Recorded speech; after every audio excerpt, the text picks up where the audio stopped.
Mesdames, Mesdemoiselles et Messieurs, c'est un plaisir pour moi de vous convier à suivre quotidiennement cette chaîne dénommée L'œil des enseignants. C'est une chaîne qui valorise l'enseignement dans notre pays, la République démocratique du Congo.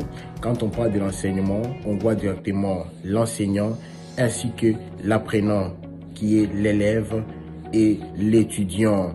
Alors n'hésitez pas à vous abonner parce que c'est un cadre qui nous permettra à s'exprimer librement tout en dénonçant ce qui se passe dans notre pays sur le plan éducatif. Abonnez-vous massivement, likez, partagez avec vos proches afin que tous nous puissions parler le même langage et tous nous puissions développer notre pays sur le plan éducatif. Que Dieu bénisse la République démocratique du Congo.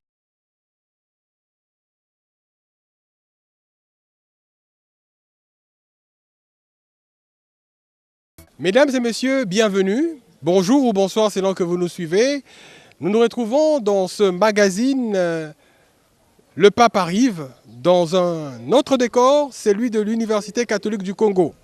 Aujourd'hui, nous nous proposons de rencontrer l'abbé, le révérend père aumônier de l'Université catholique du Congo, ainsi que ses étudiants, les étudiants, membres notamment de la coordination étudiantine de l'Université catholique du Congo, avec qui nous allons échanger sur les préparatifs face à l'accueil du souverain pontife. Nous aurons à leur poser des questions par rapport à l'ambiance qui règne ici à l'Université catholique du Congo. Nous sommes au site de l'IMET et dans deux parties de ce plateau spécial, de ce magazine Le Pape arrive, nous allons vous présenter d'abord le révérend père aumônier, Grégoire Maloba, ensuite les interviews de certains étudiants qui donnent à chaud leur impression et enfin la coordination estudiantine. Bienvenue une fois de plus dans ce magazine Le Pape arrive dans un tout autre décor, celui de l'Université catholique du Congo, site de l'IMET. Aujourd'hui, nous parlerons ensemble avec le révérend père aumônier de l'Université catholique du Congo et directeur spirituel du séminaire Saint-Jean-Paul II. Il est professeur dans la faculté de théologie. Il s'agit du professeur révérend père Grégoire Maloba. Bienvenue, professeur. Merci. Voilà. Alors, professeur, l'Église du Congo s'apprête à recevoir le Saint-Père. Et à l'Université catholique du Congo, en tant qu'aumônier, c'est un grand honneur. Exactement.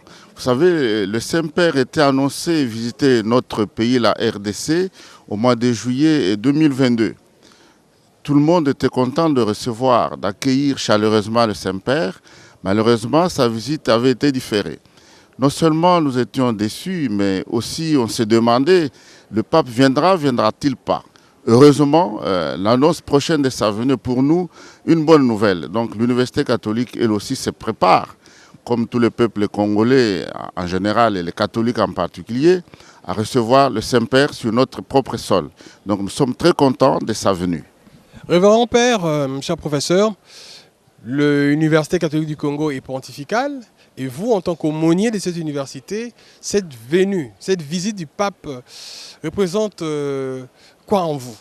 Alors, la venue du pape, pour nous, c'est une bonne nouvelle, comme je l'ai dit, mais en même temps, un signe de temps. Parce que le pape vient nous apporter un message. Le message que le pape nous apportera, sûrement, c'est un message de réconfort, un message d'espérance, dans un pays qui a beaucoup souffert de la guerre, de beaucoup de tribulations. Et donc sa venue est pour nous vraiment un kairos, un événement capital que nous devons saisir tous pour écouter l'appel du pape, parce que par lui, c'est Dieu lui-même qui nous parle. Et donc les jeunes sont préparés à accueillir le pape et à écouter son message, parce que c'est un message qui va nous appeler à un sursaut de conversion, mais aussi à un sursaut de patriotisme, pour que tous nous puissions travailler pour l'avènement d'un Congo plus beau qu'avant. Professeur révérend père Grégoire Maloba, nous savons que l'Université catholique du Congo est organisée du point de vue aumônerie avec des célébrations eucharistiques. Vous allez nous en dire plus. Mais comment préparez-vous spirituellement vos étudiants, le peuple de Dieu ici à l'UCC, pour cette visite du pape? Alors déjà en amont, il y a eu ce qu'on appelait la cohorte du pape François, parce que vous savez, le Saint-Père euh, a dialogué en visioconférence avec les jeunes du monde. Et donc, pour les jeunes du Congo, de l'Afrique, il y a eu toute une préparation en amont. Nous avons sélectionné, ciblé quelques étudiants pour s'entretenir avec le pape. Donc déjà, nous avions une grosse organisation avec des étudiants, du CASEL notamment, c'est-à-dire du comité d'animation des étudiants catholiques, pour pouvoir parler avec le pape. Il y a eu quelques questions qui ont été réservées au pape, notamment. Pourquoi n'est-il pas venu en juillet? Est-ce qu'il y a eu peur de l'insécurité ici chez nous au Congo? Que s'est-il passé? Et cette question lui avait été posée par la présidente des étudiants, Marie-Sophie. Et donc les étudiants sont préparés spirituellement à accueillir le pape à travers la messe quotidienne évidemment, mais aussi nous avons des catéchèses mystagogiques, nous avons des retraites, des temps forts, des pèlerinages et des actions de charité, notamment la visite des prisons ou la visite des orphelinats. Donc nous attendons à pied ferme le pape parce qu'il va dialoguer avec les jeunes et les jeunes voudraient aussi que le pape les écoute, qu'il lui expose ce qui les préoccupe et ce qui les habite. Tous réconciliés en Jésus-Christ, thème qui accompagne le voyage du pape en RDC. Comment percevez-vous cette thématique-là du point de vue spirituel dans l'aumônerie de l'UCC? Alors ce thème, je le trouve très percutant parce qu'il est rejoint par un autre côté, ce qu'avait été l'essentiel ou le thème vraiment du dernier synode sur l'Afrique, c'était l'Afrique au service de la réconciliation, de la justice et de la paix. Et donc dans un pays comme le nôtre, qui a beaucoup souffert de la guerre, qui est miné par des divisions interethniques, où le vivre ensemble est mis à mal par le tribalisme, la coterie et tout ce que vous voulez, et donc tous se réconcilier en Christ est un thème majeur qui nous appelle à la cohésion nationale du point de vue politique, mais aussi à l'unité de la foi, parce que nous sommes tous des chrétiens. Nous sommes fils et filles de même Père, et donc nous avons aujourd'hui plus que jamais de nous réconcilier tous en Christ pour oublier nos divergences, pour oublier nos petites appartenances, pour oublier nos petites guerres intestines, et afin de travailler tous à l'unité du peuple de Dieu. Donc nous devons nous laisser réconcilier par le Christ, comme le dira Saint Paul. Donc le message du pape est vraiment le bienvenu en ce moment où notre pays est beaucoup écartelé par des divisions interethniques, tribales et j'en passe. Une question qui me vient à l'esprit, comment est organisée l'aumônerie de l'Université catholique du Congo? Alors l'aumônerie de l'Université catholique du Congo est organisée de façon très particulière. En fait, nous avons d'abord le CASEL, c'est-à-dire le Conseil d'animation des étudiants laïcs, qui est piloté par un président, un vice-président, un secrétaire, etc. Et tous les mois, pour animer spirituellement nos étudiants, nous avons des catéchèses mystagogiques sur des thèmes bien choisis, afin de pouvoir éduquer les jeunes à la fois à l'espérance et à la charité. Et chaque jour, nous avons la célébration eucharistique pendant la grande pause de 12h45 à 13h15 pour que les étudiants chaque jour reçoivent le corps du Christ. Et par les temps forts, nous avons des retraites, nous avons des récollections à la fois pour le personnel académique et scientifique, le personnel administratif, technique et ouvrier, bref, toute l'Université catholique du Congo est couverte par une grosse animation spirituelle sous la conduite de l'aumônier que je suis. C'est ce qui permet à l'université d'être catholique et de le rester vraiment. Directeur spirituel, j'ai entendu dire, du séminaire Saint-Jean-Paul II. Un séminaire qui se retrouve dans une université, dans le site, dans le campus de l'université. Donnez-nous des amples explications. Alors, le séminaire est dit séminaire universitaire, à la différence des séminaires dits classiques. Alors le séminaire dépend immédiatement de l'UCC du point de vue de la formation scientifique. Nous recevons des séminaristes philosophes et des séminaristes théologiens, tous qui prennent des cours à l'Université catholique du Congo. Donc il y a un lien fort entre l'université et le séminaire. C'est pourquoi il est dit séminaire universitaire. Et comme les séminaristes ne sont pas que des étudiants, des scientifiques, philosophes et théologiens, ils ont besoin d'une formation sacerdotale. C'est pourquoi ils sont logés au séminaire où vous avez un supérieur de séminaire qu'on appelle recteur, vous avez un directeur spirituel que je suis pour l'animation spirituelle, vous avez un économe pour s'occuper du temporel. Et donc, il y a si vous voulez, une interdépendance entre le séminaire et l'université catholique. L'université catholique reçoit les séminaristes, ou plus exactement, le séminaire fournit des étudiants à l'université catholique, notamment pour les facultés ecclésiastiques qui sont très minoritaires. Et grâce au séminaire universitaire, les effectifs dans ces facultés sont plus ou moins relevés. Et d'autre part aussi, l'université catholique contribue largement à la formation de ces futurs prêtres qui deviendront demain des formateurs dans des séminaires classiques.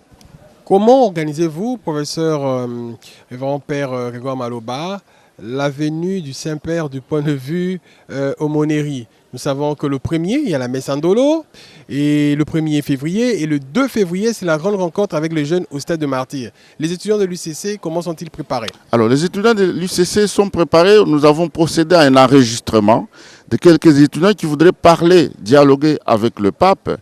Et cela a été déjà fait en amont, grâce à l'orchestration de la présidente des étudiants et du président du CASEL. Ils se sont enregistrés pour se faire identifier.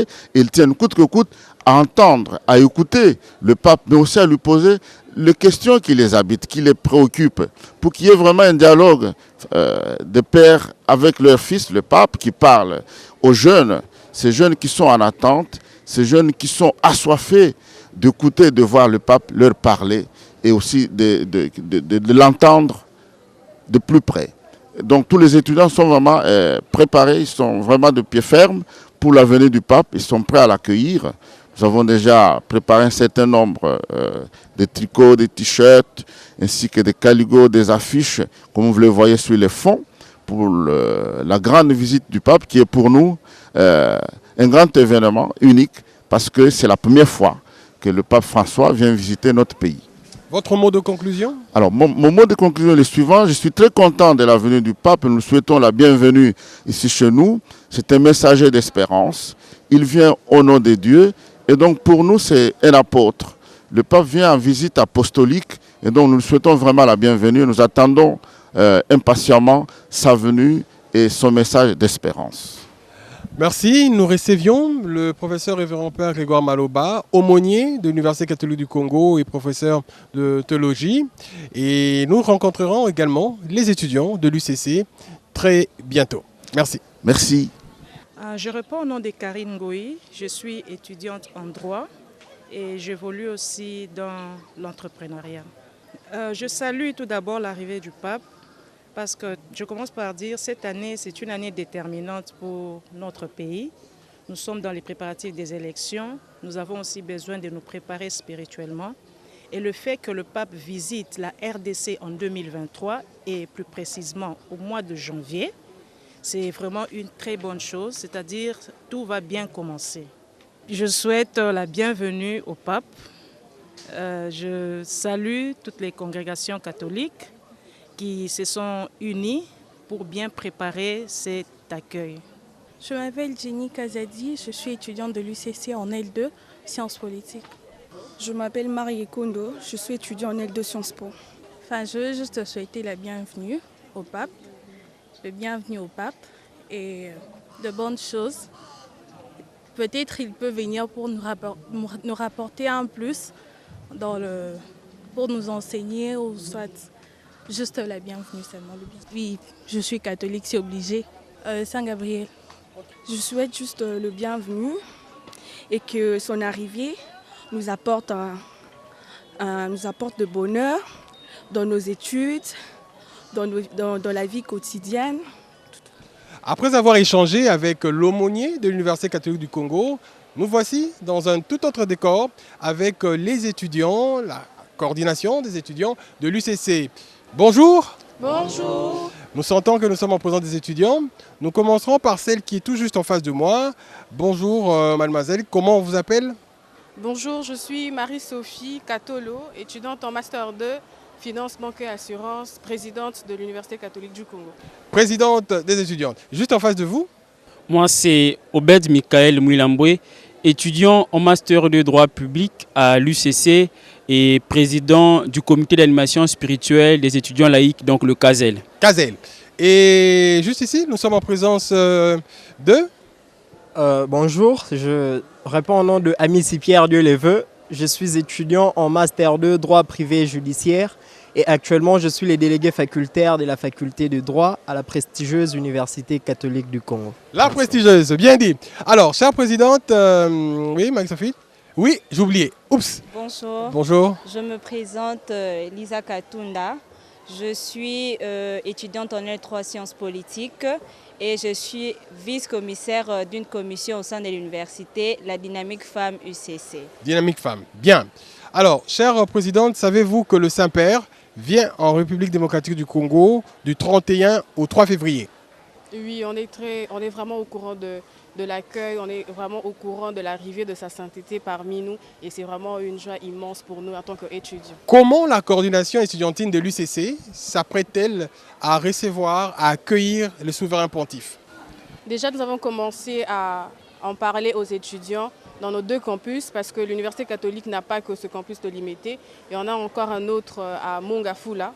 Et avec la collaboration qu'on a avec les différents délégués et CP de notre université, nous avons essayé de booster les étudiants à faire part de cette grande activité. Et l'activité, c'est de recevoir avec un cœur ouvert sa sainteté parmi nous. Alors, cher président des étudiants, la sensibilisation, quelles sont les stratégies de la coordination estudiantine de l'UCC pour passer la nouvelle auprès des étudiants? Déjà, nous avons commencé avec les affiches. On a commencé par les affiches, comme je dis. On a commencé par passer dans des auditoires et également sur les réseaux sociaux. Et également, comme vous le savez bien, Instagram, TikTok, c'est vraiment notre mode. Et on est passé par là pour non seulement viser les étudiants de l'université et viser d'autres jeunes de notre République démocratique du Congo. Voilà. Au responsable du CASEL, alors spirituellement, le CASEL s'apprête à recevoir le Saint-Père.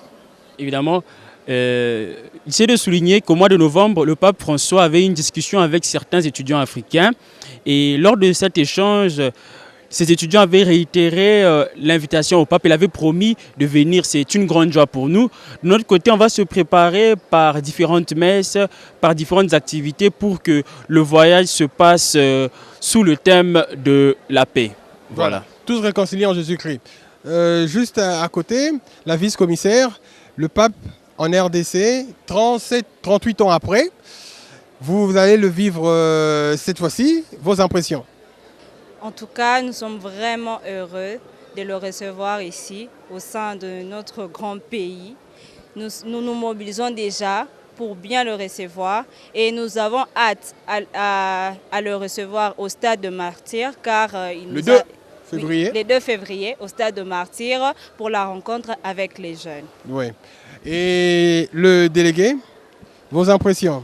Le pape arrive déjà mobilisé pour être sous le long du parcours de l'aéroport, à l'Annonciature ou encore à Ndolo, à la messe ou encore au stade de Martyrs. Effectivement, nous nous préparons déjà. Non seulement que je suis délégué facultaire, mais je suis aussi un Korka et je suis à Kagwa du clan Amani. Bien. Je suis à Kagwa du clan Christ et Roi. Nous nous préparons également, nous serons là, nous serons déjà à l'aéroport pour attendre le souverain pontife. Mais en même temps, nous nous préparons par de communication. Nous avons des messages que nous transmettons même aux gens qui ne sont pas catholiques, aux jeunes qui ne sont pas fidèles catholiques, de pouvoir venir se réunir avec nous afin que nous puissions ensemble recevoir le souverain pontife ici en République démocratique du Congo. Et ça sera déjà un bon vent parce que nous avons aussi le rite zaïrois de la messe qui reste là et qui n'a pas encore été approuvé de manière officielle. Nous attendons cela à travers la venue du souverain pontife en République démocratique. Votre mot de conclusion? Je remercie les autorités académiques déjà pour cette opportunité qu'ils m'ont offert de pouvoir communiquer devant tout le monde entier qui reste là. Ils fixent leurs yeux à travers nous, étant donné que la République démocratique du Congo sera honorée à recevoir le pape. Je remercie vraiment les autorités académiques pour cette opportunité, mais également un grand merci et bienvenue au pape François Ier en République démocratique du Congo. Bienvenue au pape François. La vice-commissaire, votre mot de conclusion? Oui. Nous sommes vraiment heureux et nous souhaitons juste la bienvenue au pape François pour son séjour ici dans notre pays. Le CASEL, que dites-vous en guise de conclusion? En guise de conclusion, notre pays est aux prises de plusieurs défis. On espère qu'avec l'arrivée du pape, la paix sera effectivement rétablie sur toute l'étendue de la nation congolaise. Présidente. Alors, pour ne pas faire de redit, parce que mes prédécesseurs ont dit ici devant, ce que je dirais devant les étudiants en tant que présidente de l'Université catholique, premièrement, je remercie l'abbé recteur Santé d'avoir organisé cette interview avec le jeune. Et je dis que c'est pour nous, c'est un événement à ne pas rater. Et en tant qu'étudiante et étudiants que nous sommes catholiques, on est vraiment honorés de recevoir sa sainteté parmi nous. Et là, je dis merci et bienvenue à sa sainteté. Les étudiants de l'Université catholique du Congo vous souhaitent la bienvenue. Nous arrivons au terme de notre magazine Le Pape arrive, plateau spécial dédié à l'Université catholique du Congo. Nous allons vous retrouver très bientôt sur nos antennes et à travers les chaînes partenaires pour ce magazine. Mesdames, Mesdemoiselles et Messieurs, c'est un plaisir pour moi de vous convier à suivre quotidiennement cette chaîne dénommée L'œil des enseignants. C'est une chaîne qui valorise l'enseignement dans notre pays, la République démocratique du Congo. Quand on parle de l'enseignement, on voit directement l'enseignant ainsi que l'apprenant qui est l'élève et l'étudiant. Alors n'hésitez pas à vous abonner parce que c'est un cadre qui nous permettra à s'exprimer librement tout en dénonçant ce qui se passe dans notre pays sur le plan éducatif. Abonnez-vous massivement, likez, partagez avec vos proches afin que tous nous puissions parler le même langage et tous nous puissions développer notre pays sur le plan éducatif. Que Dieu bénisse la République démocratique du